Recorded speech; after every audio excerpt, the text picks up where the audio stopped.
Halo semuanya, pada video kali ini saya akan menjelaskan satu soal mengenai bagaimana cara kita menuliskan persamaan reaksi pada reaksi senyawa organik, ya. Nah, tapi sebelum kita lanjut ke contoh soal berikut ini, saya harapkan kalian subscribe channel ini ya, karena setiap hari kami upload video, ada video matematika, fisika, kimia, dan biologi.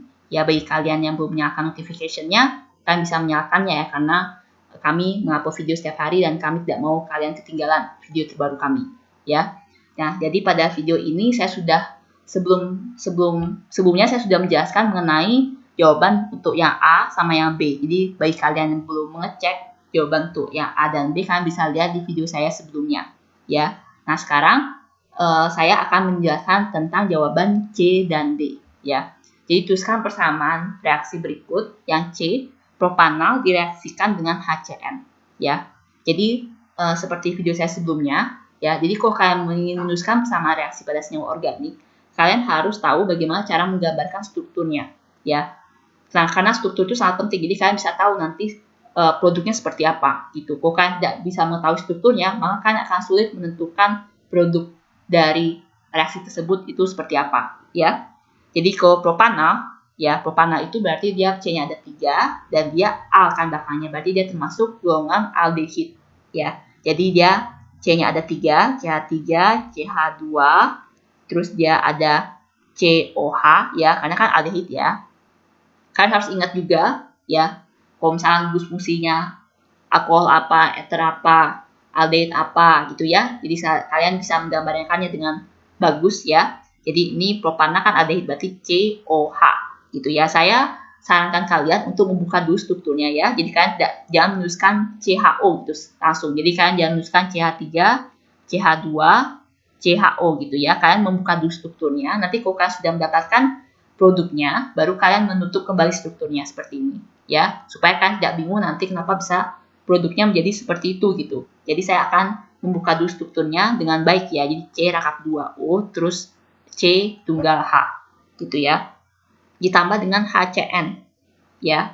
Nah, kalau misalkan tambah dengan HCN, ya, dan dia direaksikan dengan karbonil, karbonil itu berarti dia C rangkap 2O, ya. Itu gugus karbonil namanya, ya. Jadi gugus karbonil itu ada di aldehid sama ada di asam karboksilat. Pokoknya kalau dia ada C rangkap 2O, berarti dia adalah gugus karbonil, ya.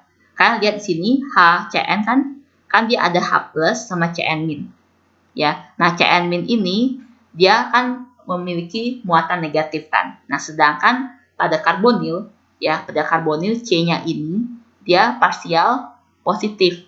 Kenapa dia parsial positif? Karena O di sini cenderung menarik elektron, sehingga C di sini cenderung akan kekurangan elektron. Sehingga C pada C karbonil, ya, C pada gugus karbonil itu dia selalu parsial positif, sehingga dia bisa diserang oleh senyawa yang bermuatan negatif atau ion negatif gitu ya. Jadi kalau di sini Cn, ya, Cn- dia memiliki PeB gitu ya. PeB-nya akan nyerang sini karena dia parsial positif kan. Nah, sedangkan rangkap 2-nya salah satunya akan pindah ke O gitu ya. Sehingga saya akan tuliskan sini ya. Sehingga dia akan berubah menjadi CH3, CH2 ini tetap ya, CH3, CH2-nya nggak berubah. Terus ini C ini menjadi O- ya, karena dia pertama kan rangkap 2, dia pindah salah satu menjadi tunggal gitu ya. Nah, karena O-nya menerima elektron, jadinya dia O- gitu ya, karena dia kelebihan elektron. Ini tetap hanya, terus ini karena dia menyerang sini, berarti dia menjadi ada Cn-nya.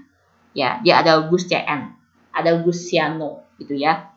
Nah, sedangkan kita kan sudah ini nih, kita kan pertamanya menyerangnya Cn ya, Cn ini menyerang ke propanalnya gitu kan. Nah, sekarang tersisa lagi H+. Nah, H+-nya ini dia akan diserang oleh O- sini, karena O- di sini dia memiliki kelebihan elektron. Dia akan menyerang ke sini, ya. Sehingga dia akan terikat dengan H, sehingga hasilnya menjadi CH3, CH2, COH, ya. Ini Cn, ini H, ya. Nah, kalau misalkan ada gugus seperti ini, maksud saya bukan gugus, maksudnya saya ada senyawa seperti ini, ya, di mana OH sama Cn itu mengikat pada C yang sama, itu namanya cyanohidrin, ya, nama senyawanya cyanohidrin. Jadi karena dia C-nya ada sebanyak 3, ya kan, di sini kan C-nya sebanyak 3, ya. Jadi karena dia ada CH sebanyak 3, berarti namanya propanal cyanohidrin. Gitu ya. Propanal cyanohidrin. Nah, bagaimana cara kita menuliskan persamaan reaksinya? Ya, jadi persamaan reaksi tadi ya. Jadi CH3, CH2, COH ya, ditambah dengan HCN itu akan menjadi CH3, CH2, COH, ini CN ya. Ini kan kalau misalnya gugus H kan nggak perlu ditulis kan ya di ini. Ini tulis saja di sini ya ke bawah ya. Oke. Sekarang kita cek sekarang. Kalau misalnya dia setara, berarti jumlah atom di kiri sama jumlah atom di kanan itu sama ya. Dan sekali lagi karena ini bukan reaksi redox ya, berarti kan tidak perlu memperhatikan muatannya karena pasti muatannya sama gitu ya. Karena ini adalah reaksi adisi. Ya, ini adalah reaksi adisi, jadi dia bukan reaksi redox ya. Kalau reaksi adisi pasti dia jumlah muatannya akan tetap. Sehingga yang kalian perhatikan dalam menulis persamaan reaksi itu adalah jumlah atom di kiri dan kanan harus sama. Ya, sekarang kita cek ya. C-nya di sini ada sebanyak 3 tambah sini HCN, C-nya lagi 1 ya. Berarti C-nya ada 4. Di kanan C-nya ada 4 juga. Betul ya. Sekarang untuk O-nya, O di kiri sama O di kanan sama-sama ada 1 ya. Sedangkan H-nya, ya kan bisa lihat sini ya. H-nya itu 3. Ini tambah dengan 2, 5. Tambah dengan 1 lagi 6. 6 berarti 7 ya. Di kiri ada 7, di kanan juga ada 7 ya. Kalian bisa lihat 3 tambah 2 tambah 1 tambah 1. Ya, berarti H-nya sudah sebanyak 7. Oke, sekarang N-nya di kiri juga 1, di kanan juga ada 1. Berarti reaksi ini sudah setara. Berarti inilah jawabannya. Ya, kalian bisa membuat strukturnya menjadi lebih rapat. Ya, CH3, CH2, CHO, ditambah dengan HCN, itu menjadi CH3, CH2 ya, COH, CN. Ya, atau kalian lebih ini lagi, lebih dipersingkat lagi. Jadi C-nya kalian langsung sebutkan. C-nya itu ada berapa? C-nya ada 3. Ya. Terus ada H-nya ada berapa? Ya. H-nya ada 6. Terus O-nya ada 1. Ya. C3H6O tambah dengan HCN. Ya. Dia akan menjadi, ini C-nya ada 4 jadinya ya. C dia ada 4. Terus H-nya ada berapa? H-nya ada 7. Ya. H7. Terus O-nya ada 1, ya. Terus ada N-nya 1, gitu. Jadi kalian bagaimana baiknya kalian bisa menuliskan sama reaksi terserah kalian. Boleh yang pertama ini, boleh yang kedua ini, boleh yang ketiga ini.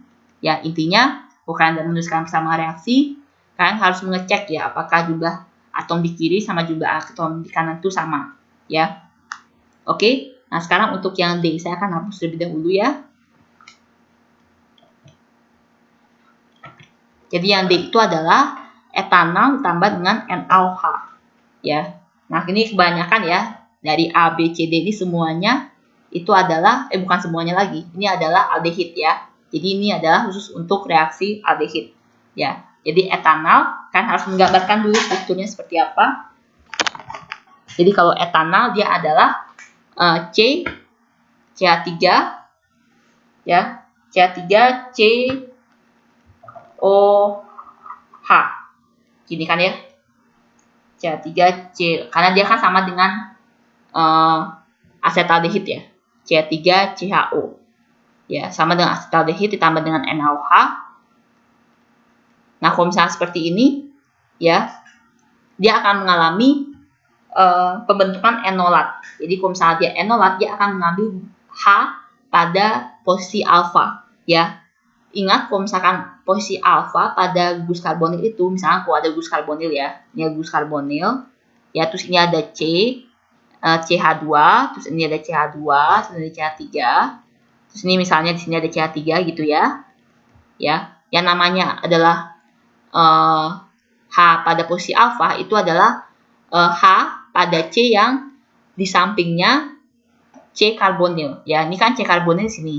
Ya kan, C karbonil sini. Sampingnya kan ini. Yang ini sama yang ini kan. 1 sama 2. Ya, berarti H alfa ini yang ini sama yang ini. Ya, jadi dia akan menggantikan H pada posisi alfa. Gitu ya. Jadi kalau saya akan jabar strukturnya menjadi C, nangkap 2O, terus ini H, terus ini menjadi CH2. Ini saya pisah hanya 1 ya. gitu ya. Dia nggak bergabung di CH3, dia menjadi CH2 sama H gitu ya. Nah, OH-nya dari NaOH dia akan mengambil H pada posisi alfa ya. Dia akan mengambil H pada posisi alfa sehingga dia menjadi CH2. Dia akan menjadi CH2 dan dia akan kelebihan elektronnya sehingga dia akan menjadi CH2 min ya, ini menjadi C rangkap 2O ini H. Nah, ini disebut dengan enolat. Nah, kalau misalnya kita reaksikan dengan NaOH saja, maka dia akan berubah menjadi enolat gitu ya. Nah, bagaimana caranya supaya enolat ini dia tidak dalam bentuk ionnya, dia tidak dalam bentuk negatifnya gitu ya. Jadi kita akan reaksikan kembali dengan etanol yang lain gitu ya. Saya akan reaksikan kembali dengan CH3 COH gitu ya. Oke. Nah, kalau misalnya saya mereaksikan seperti ini, ingat ya, ini kan dia parsial positif, ini kan parsial negatif ya. Jadi artinya apapun yang bermuatan negatif bisa menyerang ke C karbonil ini.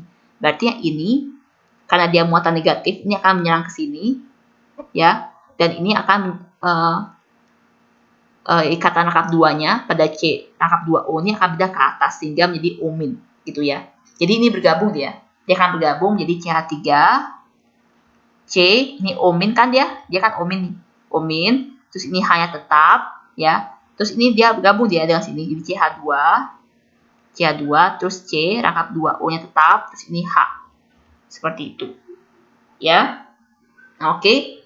Nah, tadi kan yang OH yang tadi, OH- tadi dia ada menangkap H sehingga dia akan berubah menjadi H2O.